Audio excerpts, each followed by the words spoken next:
Back on the Jefferson Exchange on the news and information service of JPR. I'm Jeffrey Riley. Thanks for listening. We're 2 days away from the year's big food holiday, Thanksgiving. It can take some work to prepare for such a big meal. Tonight, for example, is pie night at our house to make sure those are ready for dinner on Thursday. We asked listeners to share their recipes with us via email, and we posted those on the website at jeffexchange.org. Some good ideas came in, some from JPR staff, and a lot from people emailing recipes in. We brought in some people who know a bit about food to talk about holiday food. Will Smith, you know very well. He's a food stylist and the host of our Savor podcast. Will, welcome back to the studio. Nice to be in here with you again. Good morning. Happy Thanksgiving. Happy Thanksgiving. Nick Stevenson is manager at Dunbar Farms in Medford. Nick, welcome back to the Exchange to you. Hi, thanks for having me. So, Will, there's really no other holiday that I can quite put up in the same range as like focused on food, all the way up and down the... No, and I think that's truly a uniquely American thing. And I have many friends who are born outside this country, and it is one of their favorite holidays here too, because there's no religion, there's no hot spots. It's just really sharing food with your friends and your family, and you can't go wrong. So, Nick, give us a sample of what's going on in your life this time of year, because you got family and you got business, and I guess you're closed down for Thanksgiving itself at Dunbar Farms? Yeah, that's right. We are really, blended with personal and business in my world, since most of the family lives there on the farm property. So we're all close by, and a lot of us help with the running of the tasting room and the farm. So yeah, we're actually pretty happy that we're finished with grape harvest, which is always a really significant time of year for us. So we're in the mood to celebrate, and Thanksgiving is good timing for that for us. Definitely. So let me ask each of you individually then about because you are deeper into food than the average person. So how much room for negotiation on a Thanksgiving menu? At your house, Nick, does it have to be like, we have to have these basics, or can you like throw a salmon on the table with some wine and call it good? No, that's pretty traditional with the food choices for us, but we do have the added benefit of having access to lots of wine.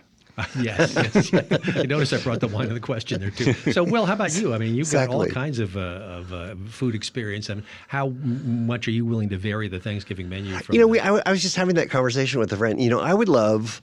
I'm not in charge this year, so but yeah, I would love to do like a giant roasted fish or a giant side of salmon or something, just as a break from the bird. Sounds good. So let's take a look at what we got for recipes, and one of the ones that we put up, actually, it's the old NPR staple that is now an NPR/JPR staple, the Mama Stanberg's cranberry relish that Susan Stanberg put up there from her mother-in-law. Turns out it was a 1959 Craig Claiborne recipe in the New York Times. So funny. That's where it's from. Yeah, I was curious. And I have to admit, for all the years, I didn't realize until I was reading some of the material in NPR just this morning that it's quite a bit of controversy about this particular thing, because it's got some sweet and it's got some savor. And I'm not a sauce person. I like a relish, but I'm not into this relish. Just so you know. I provided samples, so you're not into it, you're saying. Mm-hmm. Sue Jaffe was going to, rub me out if I didn't mention this today, so I appreciate it. And I'm tasting it right now. It's fascinating. Fascinating. But it will not be on my table. All right. And Nick, what do you think? Yeah, I wasn't prepared for horseradish and onions. But yeah, it's really, really interesting. Yeah, it's just two very different. Like my brain sort of split on it. Right. Exactly. Yeah. Two votes for interesting. Yeah. It kind of grows on you though. It does, and honestly, so, as a guy who just loves to throw the cranberries in the pot with brown sugar and water and not much else. Right. No. This is a step apart. And if I didn't have that traditional view of cranberries, I think I'd like this just fine. No, it's interesting. Sue, I'm not sure. All right, that's Sue Jaffe from the JPR staff who made sure that we had this in front of us. Yes. Let's look at the recipes you guys brought in, and let's go straight to yours, the sweet potato gratin. Yeah, I'm doing this on Thursday. I'm actually making scalloped potatoes and sweet potato gratin, which is on our website. It's delicious, super easy. It's just cream, garlic, sweet potato, thyme, salt, Gruyere. and you just bake it, and it's lovely. It's one of my favorite things. Well, you had me at the 2 cups of heavy cream, the first Hello? item listed. You got to there. have heavy cream. Plus the cheese, though, right? Is it Yeah, cheesy? Yeah, yeah, 2 2 cups of cups. shredded Gruyere. Oh, wow. Yeah, for the top. It's All right. it's just super simple. So most of a cow in here. Yeah, so I'm doing that. And I'm also doing Yukon Gold scalloped potatoes too. And again, super easy. I'll get up early and get them both in the oven around probably 8, and they're done at 9:30, and they can just sit for the afternoon. So for the generations of your family, Nick, is there? I mean, for the the Stevensons, the Moss Jews, the Carpenters, is there a a heritage recipe that gets passed down and cooked every year, eaten or not, something you guys have to make? Yeah, well, my mother-in-law, Emily Mostu, she always does the turkey, and she does a great job. She bakes it, and it's always nice and moist and delicious. And we love to have that with some good locally made rosé. So Got the Always there's the a wine. couple options out there that are great around the valley, and just get a nice dry rosé to go with your bird. We like it that way.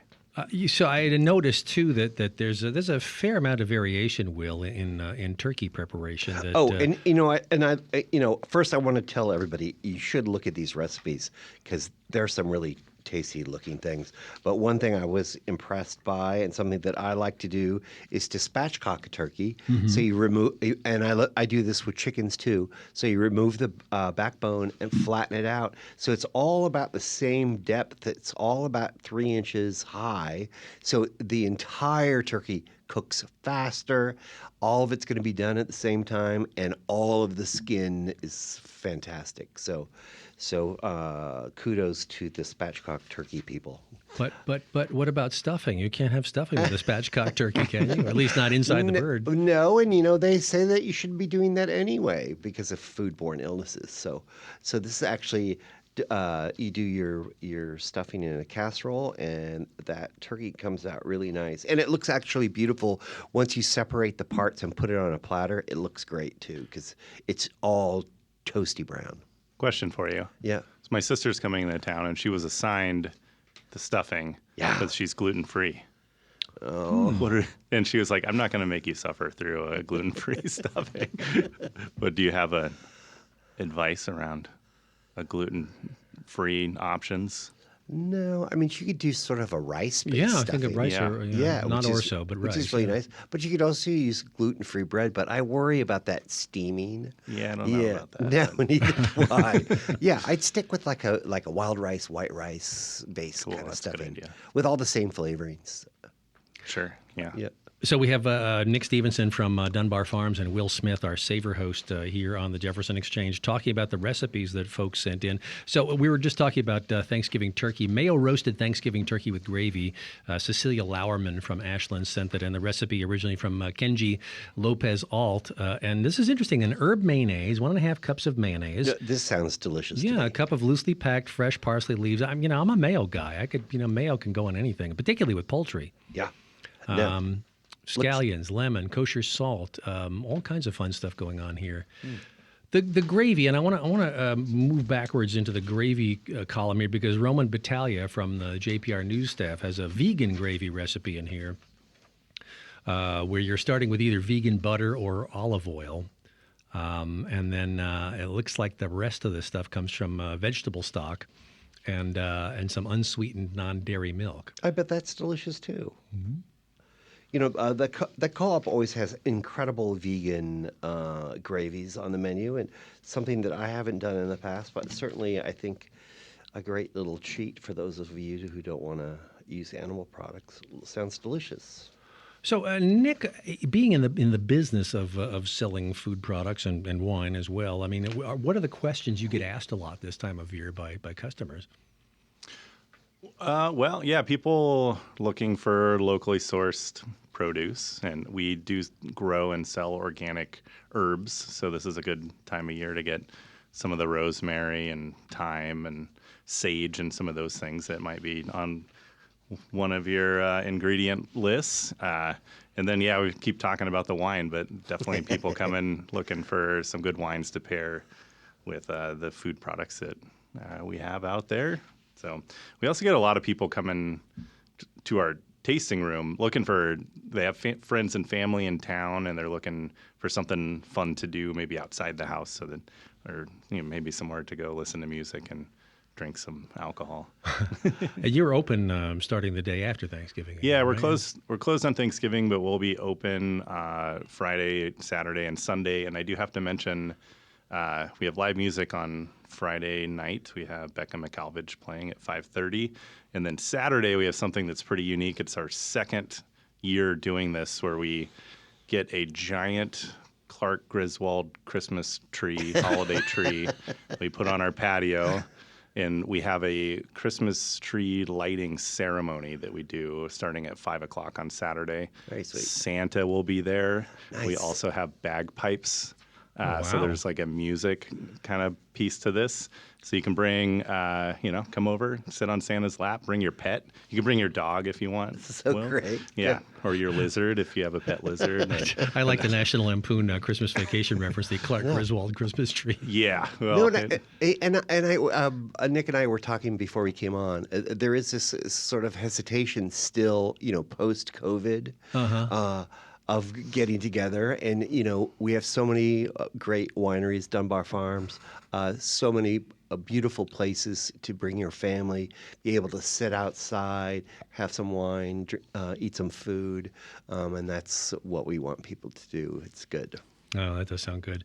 I want to come back to the recipes because we have talked about stuffing, but kind of skipped over it because I noticed that that it is one of the things I saw in an informal online poll that's the thing that people can least to do without at Thanksgiving. People really want their stuffing. Oh, I love that. You don't I get feel the recipe, same yeah. way. Yeah, and we have a chestnut and sausage stuffing recipe that Susan Aronson from Ashland sent in with day old Italian bread, chestnuts, pork sausage, a whole bunch of herbs, garlic, and celery, and all kinds of other stuff in there.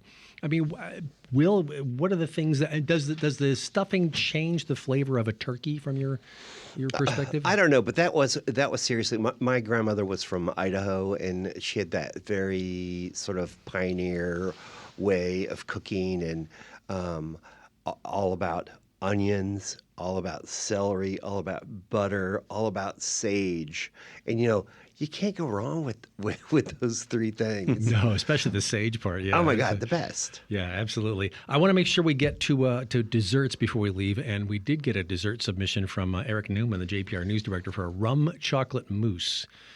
Yes, and why didn't he make that for us? Yeah, good question. We're sitting here with Mama Stanberg's relish. When we could have had Eric's chocolate mousse. Exactly. I want the mousse, Eric. Mm-hmm. That sounds delicious, and it looks like it's super, super easy to do, which I love. And so, what are the go-to desserts that you guys feel like you have to have at Thanksgiving? Nick, what do you need on the dessert table at Thanksgiving dinner? a fruit pie. Nice. I said we're kind of traditional with the selection sometimes, but yeah, sure, like a nice like apple or a bourbon pecan. Actually, that's not fruit, but that sounds really good too. A bourbon pecan. It does, yeah. I've been mixing apples and cranberries just to kind of zest up the apple pies the last couple of years. Well, that's my relish. Is I do cranberries, apple, crystallized ginger, pomegranate, and just pureed in, or like pulsed in a food processor. Mm-hmm. Delicious. Dessert-wise, for me, I love to do caramelized pears, and then you fold puff pastry over the top of it, bake it, and then invert it out. So it's all caramelized pears on a base of puff pastry. That does sound wonderful. Oh, that's good. Oh, while you mentioned pastry, there's a recipe in here from Sue Jaffe, also from the JPR staff, that involves prosciutto pastry. I was looking at that and I want to know where that is because I'd like to taste that too. Yeah, me too. I'm having a little trouble flipping between the quince. papers and going down through the website, but all kinds of great stuff available at our website at jeffexchange.org. Thanks so much to the people who sent in recipes. I don't feel like we've done you exactly full credit here on all the great ideas, like Lori McLean of Ashland's Yam Puff. There's some great stuff in here, but thanks for sharing the recipes. We'll keep them posted for a while because, if what you didn't make it for Thanksgiving. There's a few more eating holidays behind that we could probably fit those into. Yes. Nick Stevenson from Dunbar Farms. What's your title now? You called yourself Farm Boy last time you were here. Yeah, that's still kind of relevant. Okay. We'll go with Do that. a little bit of everything around there. So. Yes. Well, happy Thanksgiving and thanks for coming in. Thank you. And Appreciate Will, it. always good to have you back in the studio. Yes, happy Thanksgiving, everybody. Eat well. Eat well, indeed. Okay, we'll put this up as one of our Savor podcasts for the month. And thanks to everybody for sending in recipes. Thanks to our guests. This is the Jefferson Exchange. We'll be back.